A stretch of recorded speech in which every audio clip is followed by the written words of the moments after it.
বাজার থেকে ভুলেও কিনবেন না যে ৬ প্রকারের মাছ। এই মাছ খেলে ক্যান্সারের ঝুঁকি বাড়ছে।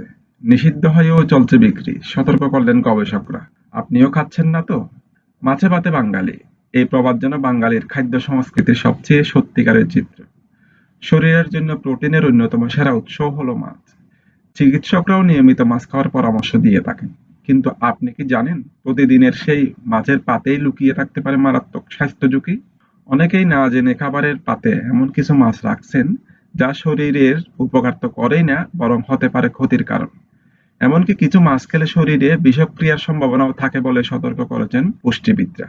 অনলাইন স্বাস্থ্য কোচিং প্ল্যাটফর্ম নিউট্রিসেন্সের তালিকাভুক্ত পুষ্টিবিদ ও ডায়েটিশিয়ান ওয়ালেরিয়াস সম্প্রতি এমন কিছু মাছের নাম উল্লেখ করেছেন যেগুলো খাওয়া এড়িয়ে চলার পরামর্শ দিয়েছেন। ক্ষতিকর সেই মাছগুলো তালিকা তুলে ধরা হলো। প্রথমত হচ্ছে বড় মাগুর মাছ। কেউ বলে হাইব্রিড মাগুর, কেউ বলে থাই মাগুর, আফ্রিকান মাগুর। এই নামে পরিচিত মাছগুলো দেখতে সাধারণ মাগুরের মতো হলেও এর আকার বিশাল। দৈর্ঘ্য ৩ থেকে ৫ ফুট, ওজনেও কয়েক কেজি পর্যন্ত হতে পারে। গবেষকদের মতে এটি আসলে এক ধরনের ক্যাটফিশ। কৃত্রিম শ্বাসযন্ত্রের সাহায্যে এই মাছ অনেকক্ষণ বেঁচে থাকতে পারে। এমনকি জল ছেড়ে ডাঙায় হেঁটেও বেড়াতে পারে। অনেকেই একে জায়ান্ট মাগুর বলেন। গবেষণা বলছে এই মাছ উচ্চ মাত্রায় ক্যান্সার সৃষ্টিকারী। এই মাছ খেলে শরীরে ক্যান্সারের ঝুঁকি বাড়ে। শুধু তাই নয়, এই মাছের চর্বিও মানুষের দেহে বাড়তি জটিলতা সৃষ্টি করতে পারে। বাজারে এখন বড় আকারের মাগুর মাছ অনায়াসেই পাওয়া যায়, কিন্তু দ্রুত বৃদ্ধি ঘটাতে এসব মাছকে হরমোন প্রয়োগ করা হয়। এই বিপজ্জনক রাসায়নিক শরীরে প্রবেশ করে মারাত্মক রোগের জন্ম দিতে পারে। ২০০৮ সালে বাংলাদেশ এবং ২০০২ সালে ভারত সরকার এই মাছ চাষ বা বিক্রি করা নিষিদ্ধ করে। গবেষণায় দেখা গেছে এই মাছ পরিবেশ দূষণের অন্যতম কারণ এবং এটি ক্যান্সার সৃষ্টিকারী। এরপরেও প্রতিদিন বহু মানুষ খেয়ে চলেছেন। আপনিও সেই তালিকায় নেই তো?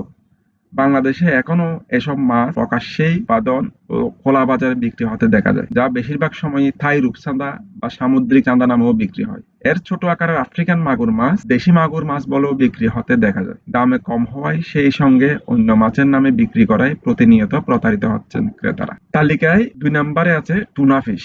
বিদেশি এই মাছটিতে উচ্চ মাত্রায় পারদের উপস্থিতি রয়েছে, যা মানবদেহের জন্য অত্যন্ত ক্ষতিকর। বিশেষ করে গর্ভবতী নারীদের জন্য এই মাছ একেবারেই নিষিদ্ধ। তৃতীয় নাম্বার মাছটি হচ্ছে ম্যাক্রেল মাছ। এই মাছও অনেকের পছন্দের তালিকায় রয়েছে, তবে এতে প্রচুর পরিমাণে ভার থাকে, যা শরীরে জমে বিভিন্ন বিপজ্জনক রোগের কারণ হতে পারে। চতুর্থ নাম্বার হচ্ছে মাকাল মাছ। শিল্প ও কৃষির বর্জ্য খেয়ে বেঁচে থাকে এই মাছ।